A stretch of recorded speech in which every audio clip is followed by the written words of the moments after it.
My brother-in-law said my tattoo was offensive, so I exposed his gross secret Instagram. My brother-in-law Adam makes a big deal out of how woke he is. He's the kind of guy that will cause a scene at family dinner if you use the word crazy, and go on about how it's ableist and offensive. I don't even disagree with him on the big picture stuff, but I think sometimes he takes it too far, and it seems performative. But the other day he made me feel really insecure and actually made me kind of spiral for a few days. I have a few tattoos, and I got a new one last week. I have a cat, Squidward, who has an extra toe on each of his paws. It's really cool and rare. I got a tattoo of one of his paw prints with his extra toe. I was psyched about it because Squidward is my main squeeze, and now I can have him with me everywhere and show off his cool toes. I showed it to my family at dinner and they all said it was really nice, but Adam did kind of an awkward laugh and said, "Wow, I thought you liked Squidward." I was so confused because obviously I love Squidward. Why else would I get a tattoo about him? But then he said, "You got a tattoo making fun of him for being disabled. Don't you think that's kind of offensive?" I laughed at first because I thought he was joking, but it turned out he was dead serious. He said, "How do you think a person with a limb difference is going to feel when they see that tattoo?" Now that I'm looking back on it, it seems kind of ridiculous, but my sister sort of agreed with him and said maybe someone would be offended by it, and I don't know. I just started freaking out. I actually went home and cried, worried that I accidentally got an offensive tattoo. I googled tattoo removal and looked up ideas for how to cover it up. I was so worried that I was going to hurt someone who saw this stupid tattoo I got for my cat. Finally, I messaged a casual friend of mine on Instagram. She's super hot and disabled and works as a model for accessible clothing. I said I was sorry for bothering her about this, but laid out the whole story of the tattoo and my brother-in-law,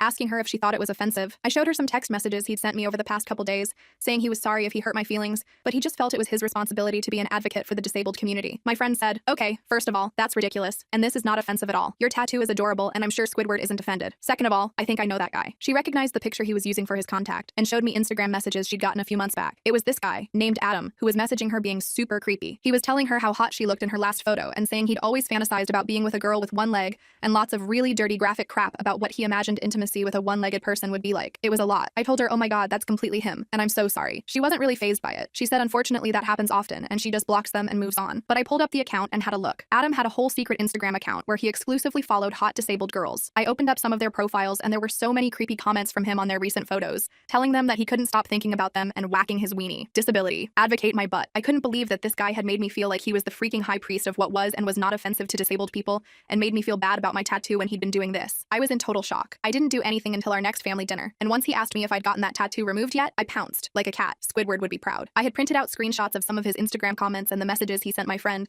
and I passed them around the dinner table without a word. Once everyone realized what they were looking at, there was a huge uproar as everyone freaked out and Adam tried to get the papers back. He tried to deny that it was him, but the way he recognized them instantly and started freaking out made it very clear that wasn't true. He and my sister left dinner right away. I think she was just in shock. I heard from my mom yesterday that she started divorce proceedings. I can't believe all of this happened because of a little tattoo.